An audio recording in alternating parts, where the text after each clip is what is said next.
Hey everyone, welcome back to the channel. Thank you for being here. My name is Andrew, coming to you from the beautiful Carolinas. Today's topic is going to be how the narcissist feeds off of your emotions. Think about that for a minute. Everyone, if you like the content, please like, subscribe, and share. So your emotions, this is one of many things the narcissist was controlling, and they were feeding off of your emotions. They were taking you really high. They were dropping you super low. They were pushing you away. They were pulling you in. They kept you walking around on eggshells when you were in that relationship. You never knew who you were going to get when that front door would open or the car door would open. Would it be Dr. Jekyll or would it be Mr. Hyde? You see, you were on your best behavior when you were in that relationship. Once the narcissist knew that they had sunken their dirty fangs into you, that's when it was game, set, match for the narcissist. It was advantage narcissist from the minute they met you. But once they placed you in that trauma bond or in that devaluation stage or the narcissistic fog, and yes, all three are unique to themselves yet interchangeable. They all go together, different parts of the cycle. But when you were in that part, you didn't know where you were because you weren't taught this in school. So you didn't know what gaslighting was, you didn't know what silent treatment was, you didn't know what financial abuse was and triangulation, etc. And what you did know is you were not yourself. You see, you lost your sense of self, you lost your identity. You became a shell of yourself, and you were working for the narcissist. You were doing what they wanted, when they wanted you to do it, and how they wanted you to do it. And if you did do what they wanted you to do, well, maybe you get a mini fake love bomb for an hour, maybe a day or half a day. If you didn't, well, then here comes some more abuse going your way. Any way you cut it, 1 minute in a narcissistic relationship is 1 minute too long. But again, you didn't know what you know back then. You know now what these people are capable of, what they did, and what they're doing right now as they prance or gallivant or slither through life. You see, the narcissist is looking for the next new shiny object. They are looking for the next new opportunity. They're looking for people to recycle. They are looking for people to believe in their words and believe in their false narrative. They're looking for people to believe in what they claim to be true from the past. The narcissist needs enablers. They need flying monkeys. They need people subservient upon them or to them. They need people to put them high up on the pedestal to the detriment of yourself. And that's what you were doing when you were in that relationship.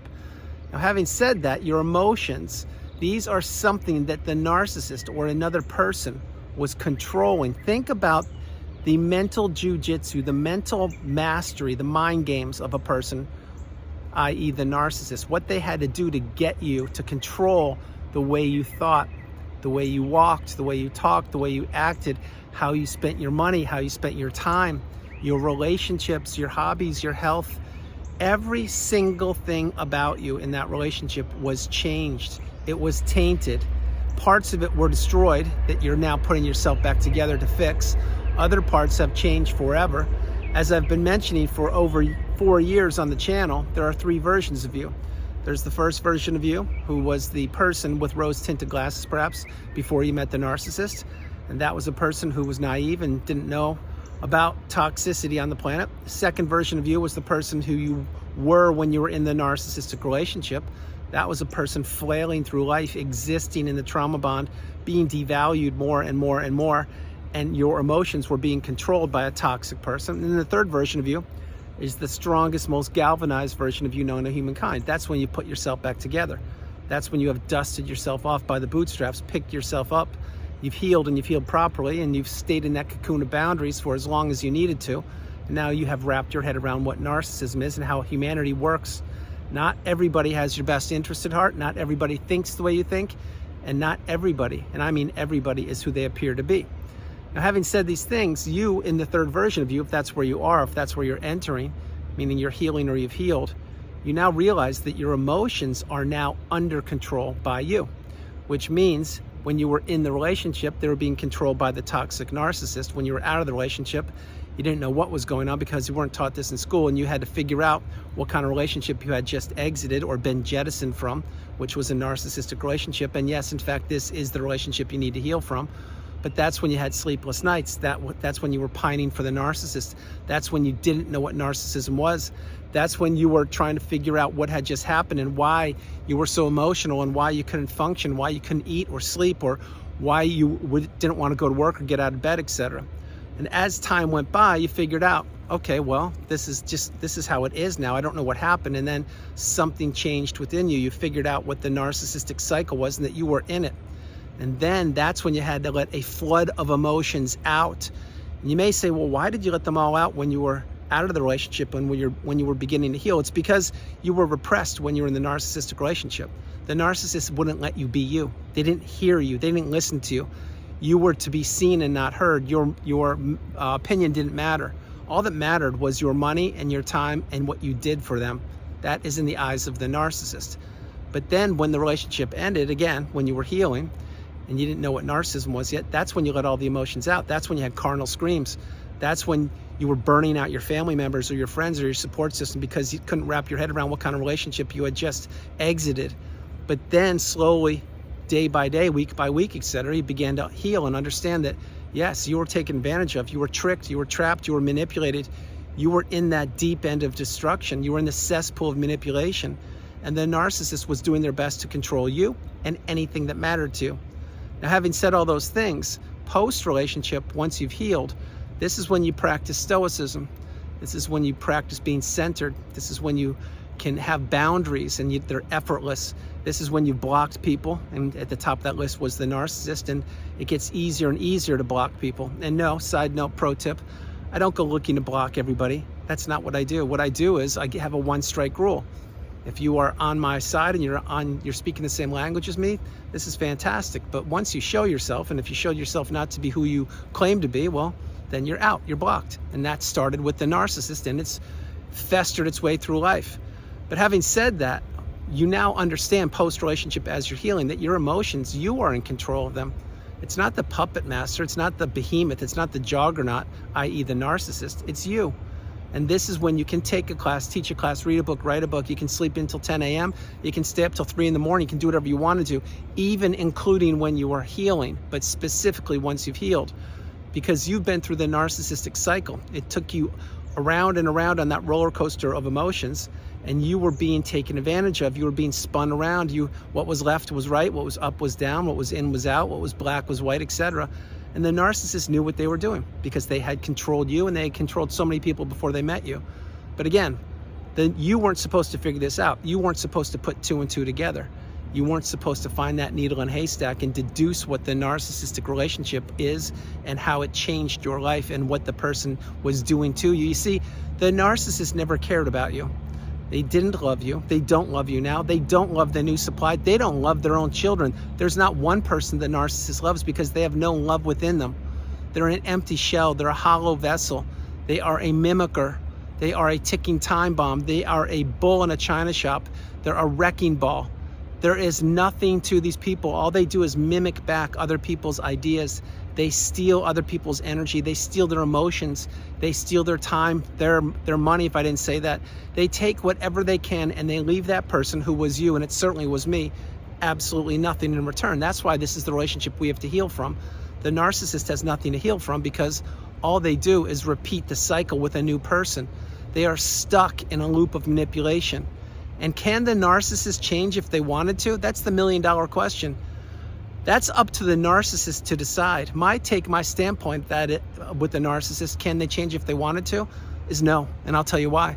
If they wanted to change, they would be accountable. If they wanted to change, they would have changed by now. If they wanted to change, they would have to be able to introspect and to look and realize all the damage they've inflicted and administered and created throughout their life, which included the relationship with you. But that's too painful for the narcissist to do. So what do? They just discard people, crumble them up like a sheet of paper, throw them away in the freeway, and they enter a new relationship as if nothing ever happened. That's why they rewrite the past.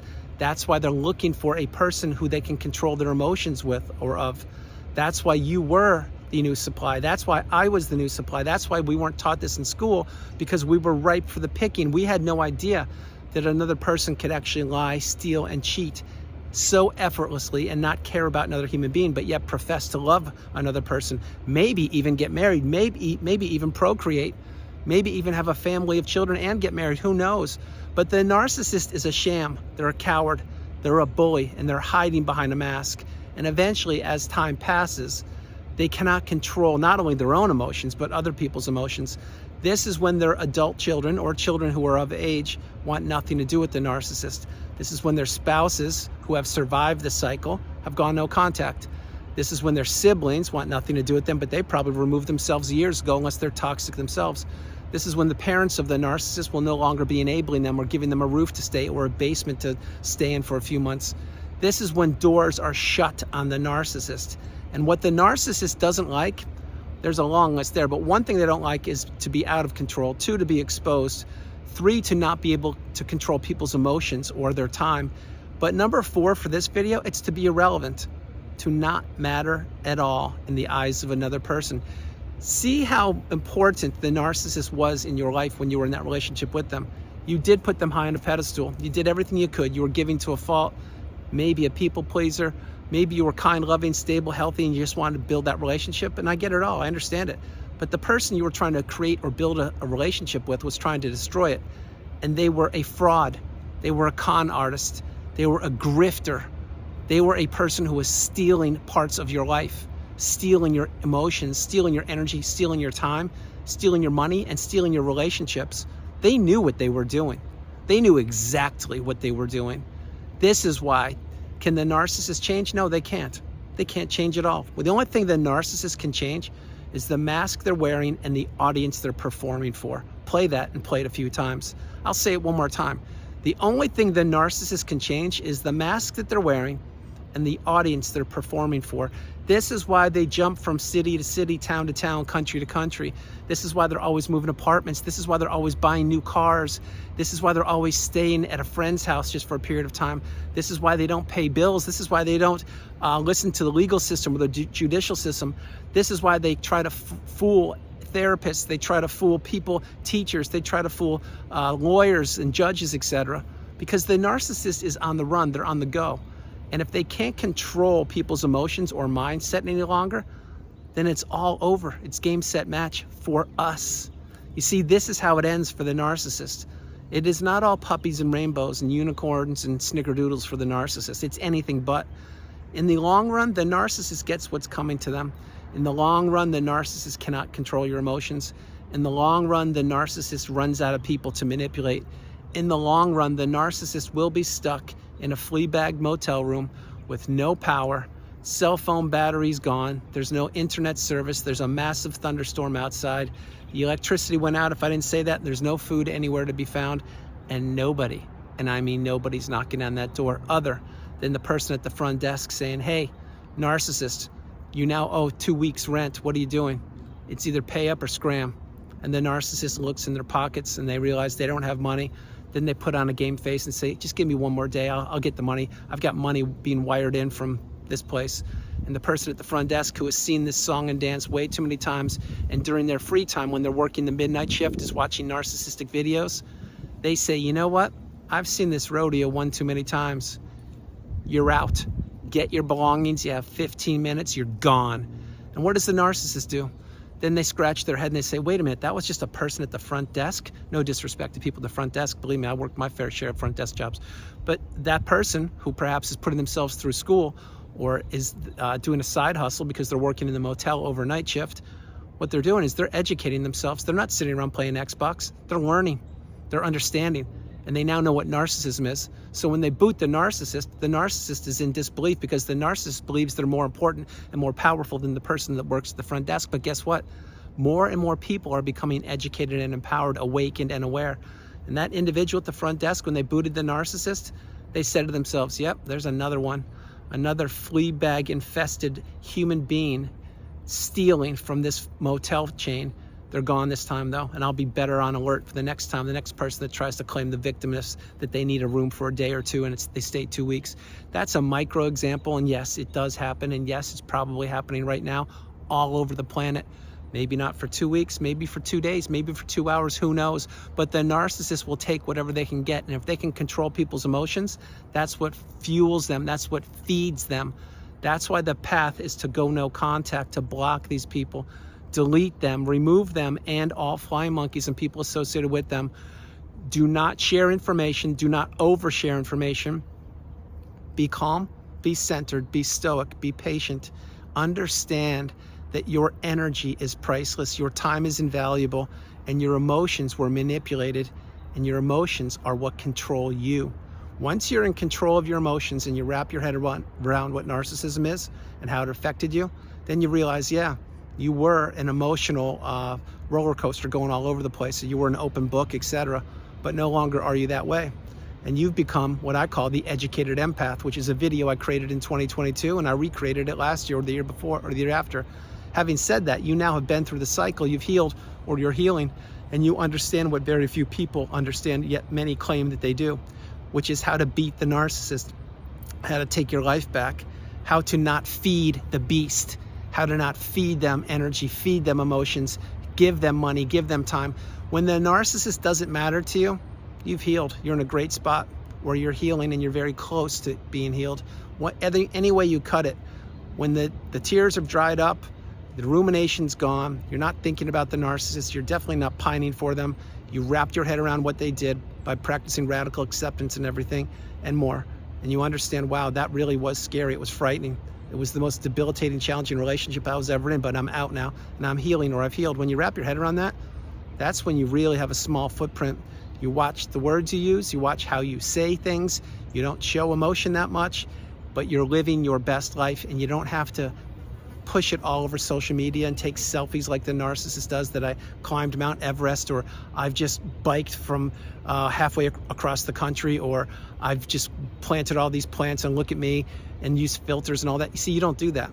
Because you know why? Because it doesn't matter. What matters is you, your health, you, your time, you, your focus, you, your purpose, you, your emotions, you, and doing whatever you want to do, as long as it doesn't include toxicity, manipulation, emotions being pulled, or the narcissist. So everyone, that's the video. I hope you liked it. I loved doing it from the beautiful Carolinas. This is Andrew.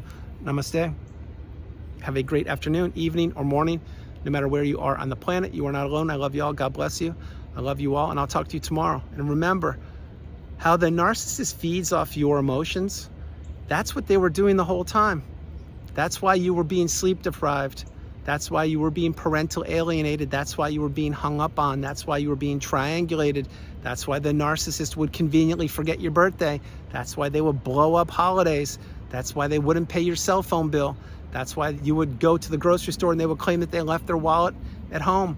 That's why they would ask you to put gas in the car, because they claimed that they didn't want to wait and have the gas station attendant do it, but they wanted you to do it. All of these things encompass toxicity, manipulation, your emotions being pulled, and you being a puppet or a pawn. That's not you any longer. You now have the message. You now are in a much better place, and you're applying the tools. And now you realize that nobody, and I mean nobody, can control your mind, your emotions, your time, or your energy. I love you all. God bless you, and I'll talk to you tomorrow. Bye, everybody. Bye.